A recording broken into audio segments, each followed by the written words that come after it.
Hi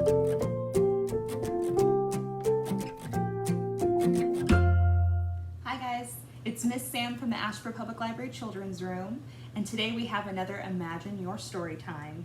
Today it's Cinderella Stories all around the world, and for our craft bag this week we have Origami Crafts, and that's in honor of our amazing performer this week. On Thursday, July 2nd at 7 p.m.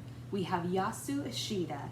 He's an incredible storyteller, an origami creator and magician who is going to perform an amazing show for us. It's live on Zoom through a Zoom party link that you'll get if you sign up on randolphlibrary.org/summer.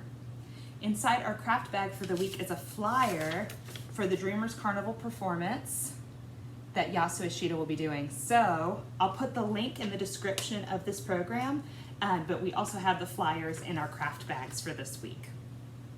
Also in our craft bags, we have sheets of origami paper, and this is for you to use during Yasu's program or to just experiment on your own. You'll have 9 sheets of different sized origami paper, some in kaleidoscope colors. You'll also get several sheets of skinny craft paper for you to craft stars and instructions on how to craft stars. And you'll have several different versions of origami. We have easy origami, a more intermediate level, medium origami, and then we have kind of a hard origami for you to follow. Also in the craft bag, there is another sheet for you to fill out your minutes for our summer reading program. You guys are doing so excellent on reporting your minutes, and the knights are really duking it out. As of last week, I think the red knight is still a little bit ahead, but the yellow knight came in second, and third for the green knight. Yellow knight and green knight are tied only hundreds of minutes apart. So it's really a close race. So be sure that you're reporting your minutes so that the knight, your favorite knight, wins the summer reading joust. So before we get started with reading our Cinderella stories, we're going to be putting our listening ears on. We're going to be putting our hands behind our ears like this, and we'll sing. Are you listening? Are you listening? Yes, I am. Yes, I am. Now it's time for story time. Now it's time for story time. Yes, it is. Yes, it is. Here's an example of all the Cinderellas we have at the Asheboro Public Library. There are so many Cinderellas for every kind of culture, for everywhere in the world, including a Bigfoot Cinderella. Today we're going to be reading Cinderella, 4 Beloved Tales of Cinderella. And these are stories around the world. This is by Carrie Meister. And you saw all the kinds of Cinderella books that we have at the library here. I chose this one for story time because I thought we could do a couple of stories from here and experience Cinderella in several different ways in one book, which is so cool. So this is all in thanks to Capstone Publishers for allowing us to read this. Thank you very much, Capstone. Cinderella, Stories Around the World. First, what is a fairy tale? What's a fairy tale? I know a lot of you know what fairy tales are, but we're going to read this little synopsis, this little explanation of what a fairy tale is. Once upon a time, before the age of books, people gathered to tell stories. They told tales of fairies and magic and princes and witches. Ideas of love, jealousy, kindness, and luck filled the stories. Some provided lessons, and others just entertained. Most did both. These fairy tales passed from neighbor to neighbor, village to village, and land to land. As the stories spun across the seas and over mountains, details changed to fit each culture. A poisoned slipper became a poisoned ring. A king became a sultan. A wolf became a tiger. So little elements of the stories change when you go to different places in the world. Over time, fairy tales were collected and written down. Around the world today, people of all ages love to read or hear these timeless stories. For many years to come, fairy tales will continue to live happily ever after in our imaginations. That's pretty true. So for our first story today, we have Cinderella. And this is a French fairy tale illustrated by Valentina Bologna. So let's listen to the Cinderella, the French fairy tale, and see if it's something that you recognize. Once upon a time, there was a beautiful girl who lived with her stepmother and two stepsisters. The stepmother and stepsisters had very cruel hearts and treated the girl poorly. They made her do all the work, scrubbing the dishes, mopping the floors, washing the clothes, and cleaning their bedrooms. The stepsisters dressed in the finest gowns and slept in the finest beds. The poor girl was given only rags to wear. She slept on a straw bed. The stepsisters called the girl Cinderella because her clothes were often covered in cinders and ashes from the fireplace near her bed. This sounds pretty familiar, doesn't it? One day, an invitation for the prince's ball arrived. The stepsisters were delighted. They spent the next few weeks picking out gowns and deciding how to style their hair. Cinderella wanted to go to the ball too, but the stepsisters laughed. "You?" they said. "Certainly not. There is too much work for you to do. You must clean the entire house and help us get ready." When the day of the ball arrived and the stepsisters left, Cinderella cried, "I wish I could go," she said. There's the stepsisters getting ready. Poor Cinderella. As soon as Cinderella said this, her fairy godmother appeared. She touched Cinderella with her magic wand. Boop. The girl's rags turned into a gown of gold and silver. On her feet were glass slippers. Next, the fairy godmother turned a pumpkin into a coach. She turned 6 lizards into coachmen, a rat into a driver, and 6 mice into horses. But, she warned, when the clock strikes midnight, the magic will be gone. Cinderella's beauty stunned everyone, especially the prince. She and the prince danced all night. When the clock struck 12, Cinderella ran from the palace, losing what? What did Cinderella leave behind? Do you know? A slipper? She lost a shoe? That sounds very familiar. The prince was puzzled. Who was she? How could he find her? All he had was one glass slipper. The next day he issued a proclamation. "I shall marry the girl who fits the slipper." The prince's servant traveled from house to house. He tried the slipper on every girl. It did not fit any of them. At Cinderella's house, the stepsisters tried.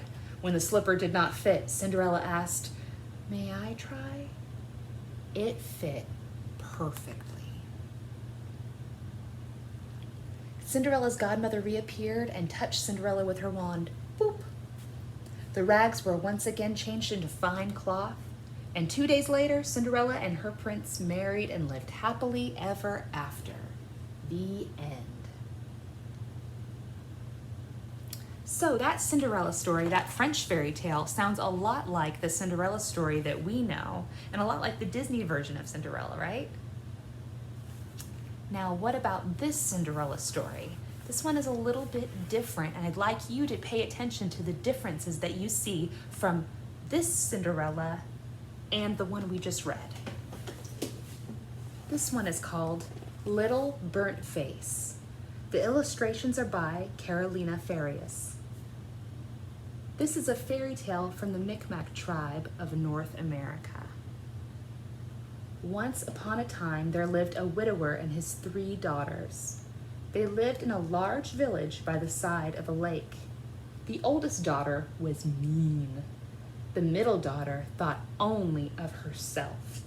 But the youngest daughter was kind and good. Every day when their father went off to hunt, the oldest daughter burned the youngest daughter with hot coals. She did this so often that the youngest daughter was covered with scars. The villagers called her Little Burnt Face. When the father asked why his youngest daughter was always burnt, the oldest daughter lied. "I forbid her to go near the fire, father," the girl said, "but she disobeys and always falls in." Pretty mean. On the farthest side of the village, in a beautiful wigwam, lived a great chief and his sister. The great chief was invisible. No one could see him. No one but his sister had ever seen him. One day, the chief's sister announced that her brother would marry any girl who could see him, and girls rushed to the wigwam. "Can you see him?" the chief's sister asked. Many of the girls lied and said yes. Then the sister asked, "What is his shoulder strap made from?" The girls guessed, "A strip of rawhide." "With what does he pull his sled?" The girls guessed again, "A green willow branch?" Then the chief's sister knew they had not really seen him.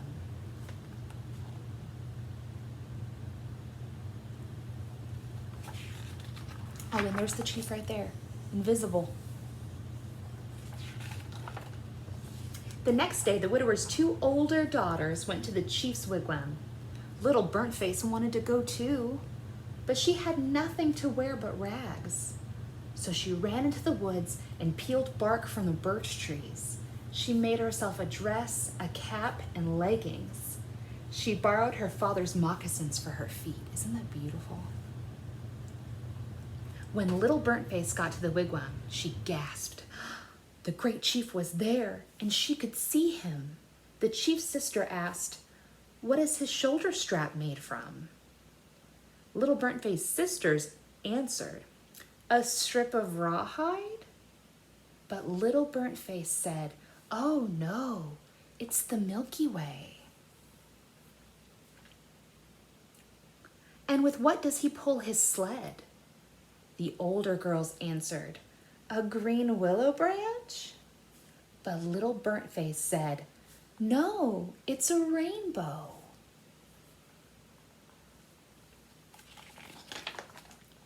The chief's sister exclaimed, "You've truly seen him." She bathed Little Burnt Face with dew, and the girl's scars vanished. The great chief also changed. He was no longer invisible. Little Burnt Face and the great chief married. The whole village celebrated, except for the widower's two older daughters. They were driven from the village forever. The end. So that's another Cinderella story, a Native American version of a Cinderella story.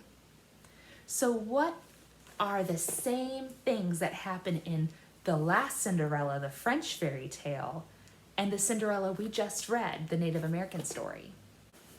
For one, they both had bad siblings, mean step-siblings that were doing really naughty things. There was also a transformation. Our Little Burnt Face girl and Cinderella transformed, one by using a fairy godmother and the other by going into the forest and peeling the bark to make an outfit. Also, in both stories, their inner goodness is what really saved the day. Their inner goodness is what the prince or the chieftain saw. Are there any other similarities in those two stories that you can tell? If you find any, you should go ahead and comment underneath the video. Alrighty, it's time for our very last Cinderella story. We're going to be reading Yes Shen, a Chinese fairy tale. It's illustrated by Ava Montanari. Thousands of years ago in China, there lived a cave chieftain named Wu. He had 2 wives. His first wife was beautiful and kind. She gave birth to a daughter, Yeshen, who was very much like her. Sadly, Yeshen's mother died. Shortly thereafter, Wu died too. Wu's second wife had a daughter named Zhenli. Zhenli and her mother were cruel and lazy. Without any other family, Yeshen was brought into their home. They ordered Yeshen to do all the work, collecting wood, washing clothes, and scrubbing the floor.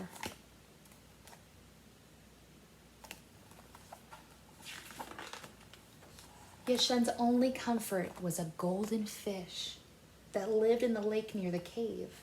Every day she shared what little food she had with the fish. One day Yeshen's stepmother found out about the fish. She was furious. She did not want Yeshen to have any joy. She captured the fish, cooked it, and served it for dinner. When Yeshen learned what had happened, she wept. The fish had been her only friend. But the spirit of the fish spoke to her. "Do not worry," it said. "Whenever you need something, just ask my bones." Soon the New Year festival arrived. A time for singing and dancing, but also a time for men to seek wives. Yeshen wanted to go, but her stepmother made her stay home. She didn't want Yeshen to ruin Junli's chances of finding a husband. Yeshen cried to the fish bones. As promised, the spirit fish took care of Yeshen. It dressed her in a beautiful silk gown and golden slippers woven into a pattern of fish scales. Beautiful dress. But the spirit fish warned, "Be careful with the slippers. If you lose one, you shall hear from me no more." At the festival, everyone wondered who the dazzling girl was. "She looks like Yeshen," said Junli. Yeshen panicked and ran, losing one of her slippers. A villager found it the next day.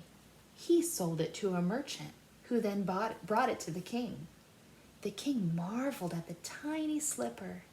He decided that the slipper's owner should be his wife. That sounds familiar, doesn't it? Every woman in the land tried on the slipper, including Yeshen. When Yeshen put it on, it fit perfectly. Her rags turned to silk. She married the king and lived happily ever after. Fate was not as kind to Yeshen's stepmother and stepsisters. It was said they were crushed by a shower of flying stones.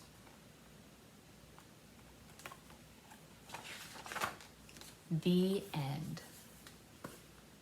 So what are the similarities between the French Cinderella fairy tale and the Chinese Cinderella fairy tale? Seems like both have fairy godmothers. In the Chinese fairy tale version, the fairy godmother is a spirit fish. In both, the Cinderellas have transformations, and in both, they have magical slippers. It seems like in all of the versions of the Cinderella fairy tale, it's the inner goodness of the Cinderella character that really wins. And now it's craft time. We're going to be transforming pieces of paper into a cute origami cat. These origami instructions are going to be included in your craft bags for this week. Also the origami paper. All you're going to need is one sheet of origami paper and a Sharpie or a pen in order to draw a face. You're going to hold your origami paper like a diamond shape and then fold it in half to make a triangle. When you're folding origami, be sure to press hard into the edges so that you leave a good crease. Then you're going to fold your origami triangle in half. This will give you some nice fold lines. Then you're going to fold one wing in and the other wing in to make a square.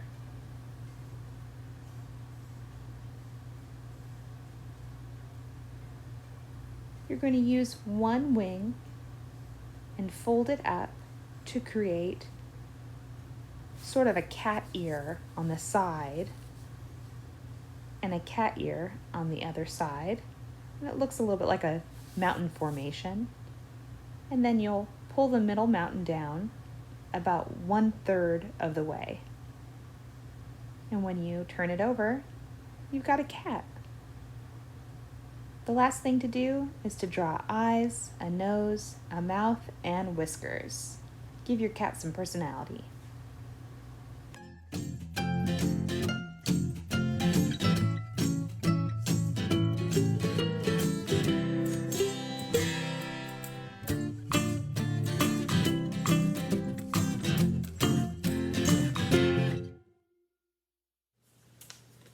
I hope you guys enjoyed the story time this week, enjoyed our Cinderella stories as well as making our origami crafts.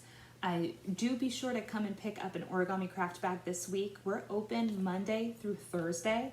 The library will be closed on Friday and Saturday for the holiday. So be sure to come and pick them up anytime between 9 and 6 p.m. Monday through Thursday. And be sure that you're submitting your minutes to your nights. Thank you so much. I hope you have a wonderful 4th of July and a wonderful week.